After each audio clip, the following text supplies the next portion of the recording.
Սիրելի ներկաներ, ուրեմն հարկ համարեցինք նաև մի փոքր լուսաբանելու թե ինչ կատարվեց հիմա եւ ինչու կատարվեց, որովհետեւ մեր հավատացյալների շրջանակներում բավականին հարցականներ են մնացել վերջին օրերի կատարված իրադարձությունների հետ կապված տարաբնույթ մեկնաբանություններ կամ ընկալումներ կան եւ դրանցից մեկը այն էր թե արդյոք երեկվա կատարված դեպքերից հետո, իրադարձություններից հետո եկեղեցին սրբագործվելու կարիք ունի թե չունի կամ արդյոք պղծվել է թե չի պղծվել եւ հետո ինչպես պետք է եկեղեցին իր կանոնական ծիսական կյանքը շարունակել եւ դրանից ելնելով որոշեցինք այսօր կատարել հայրապետական մաղթանք այս ինչ որ կատարեցինք կոչվում է հայրապետական մաղթանք հadouk շեշտելու եւ հայտարարելու համար, որ երեկվա կատարվածը ինչը որ մեր բոլորի կամքին հակառակ էր եւ ինչ որ մենք որակավորում ենք նաեւ ոչ թե միայն մեր կամքին հակառակ, այլ կանոնին հակառակ, գործող կանոնին հակառակ, որը նաեւ կարելի է ասել հակառակության ոգով։ Հակառակության ոգով գործում են նրանք, ովքեր գործում են սատանայի թելադրանքով։ Հիմա այդ ոգով կատարվեց ըստ մեր մեկնաբանության եւ ընկալումների։ Այդ ոգով կատարվեց 3 Սուրբ 7 վերքում այսպես պատարակ անվանվամբ արարողություն։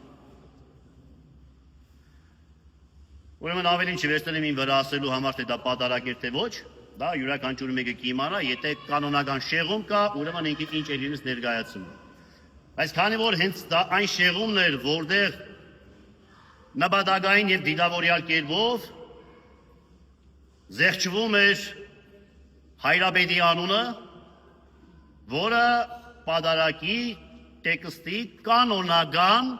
ձևակերպում է։ Հետևաբար, եթե դա զեղչվում է, տեքստը կանոնականությունից շեղվում է, թերանում է։ Եվ միևնույն ժամանակ նաև մեր շատ սիրելի առաջնորդի Միքայել Սրբազանի անունը, որը նույնպես կանոնական շեղում է։ Այսինքն մեր եկեղեցում անկախ մեզնից եւ մեր կամքին հակառակ կանոնական շեղմամբ արարողություն է կատարվել, մենք փորձեցինք վերականգնել այս կանոնականությունը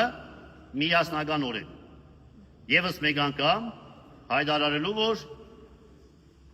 մեր թեմի հոգևորականությունը, մեր թեմի հավատացյալ համայնքը, շեշտում եմ հավատացյալ համայնքը, իրեն հավատացյալ երևակայող չէ, այդ հավատացյալ համայնքը մնում է հավատարիմ հայոց հայրապետությանը, մայրաթոր Սուրբ Էջմիածնին եւ հայոց եկեղեցում գործող կանոնին, անկախ թե նրանից իր դեմ ինչ է կիրառվելու, թե այսօր, թե վաղը եւ թե ընդհանրապես։ Սա մեր հավատարմության հավաստագրումն էր, վերականգնելով մեր եկեղեցում կանոնական արարողությունների ընթացքը։ Այսուհետ այստեղ մեր եկեղեցում միանշանակ մեր հավատացյալների եւ մեր հոգեվորականների միասնական կատարմամբ միշտ տեղի ունենալու կանոնական արարողություններ։ Եվ չտա Աստված, որ էլ երբևէ հայոց որևէ մի եկեղեցում կանոնական շեղումներով արարողություններ կատարվեն որևէ ուժային կիրառումներով։ Միևնույն է,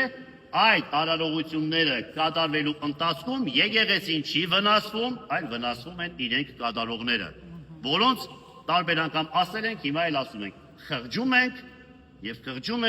եւ նորից խղճում ենք կարեկցելով։ Արդյոք երբևէ աչքերը բացվելու է ապաշխարության համար։ Հիմա թող սա որպես կոչ իրենք լսեն։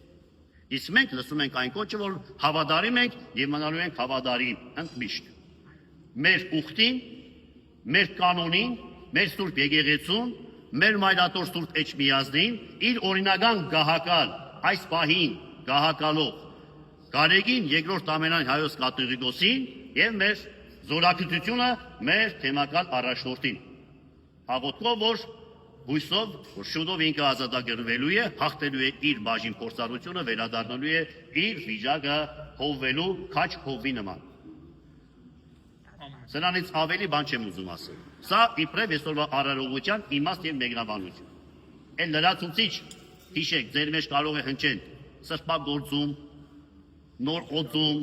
չգիտեմ նման բաներ գոյություն չունի։ Մենք կատարել ենք երեկվա տեղի ունեցած անկանոնության, այսօրվա կանոնականության վերահաստատում։ Ընդամենը այսքան։ Օրհնյալ եղերուք, իշնորհած Սուրբ Հոգուին, երկայքի խաղաղություն եւ Տերն մեր Հիսուս Քրիստոս եղիցի ընդ ձեզ եւ ընդ ամենեսյանդ ամեն։